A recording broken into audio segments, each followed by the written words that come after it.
Today we're looking at Psalm 130.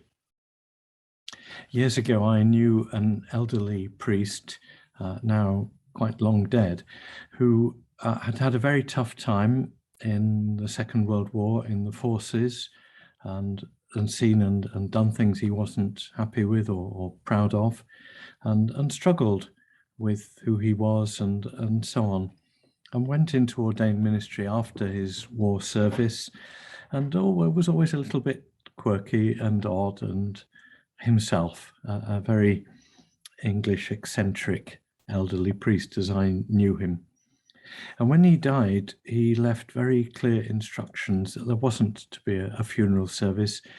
He just wanted to be lowered into a grave, and a elderly priest friend of his to read Psalm 130 over the grave. So that's all that happened.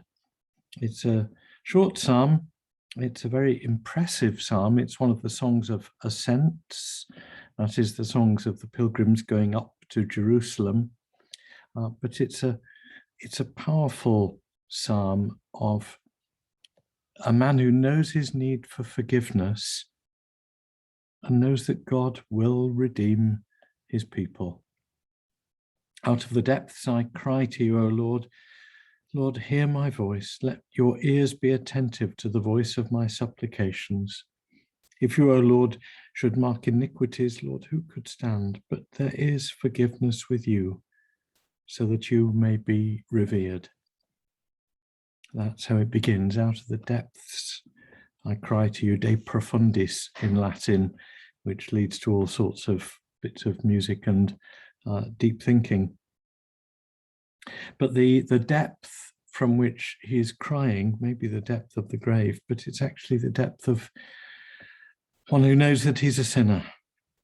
If you, O Lord, should mark iniquities, who could stand? But there is forgiveness with you, so that you may be revered.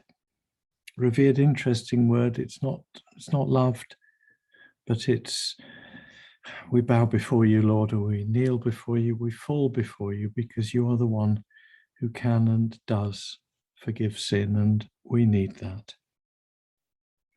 But somehow it isn't an instant thing, and we don't always feel our sins to be completely forgiven. We don't feel the messed upness of our lives to be put right all at once, and patience is required. So verse 5, I wait for the Lord, my soul waits, and in his word I hope.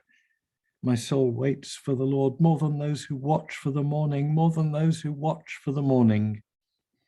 He's perhaps been out on the city walls or towers with the watchman, guarding the city from attack, waiting for the safety of the dawn. My soul waits for the Lord, and in his word I hope. His word is the assurance of forgiveness, the promise that it will be put right, it will be okay.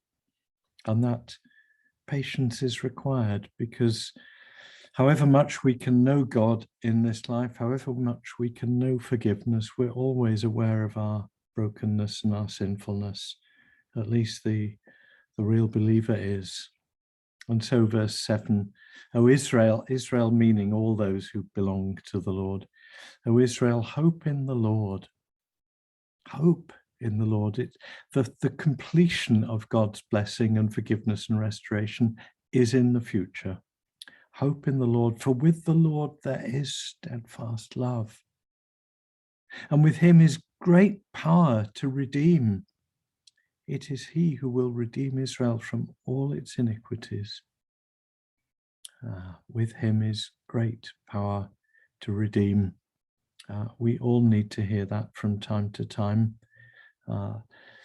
Confession of sin and acknowledgement of sin and of brokenness and of messed upness in one way or another is very great. And we hear the words of forgiveness again and again. But from time to time, we need to hear this too. With the Lord there is steadfast love, and with him is great power to redeem. He will redeem Israel.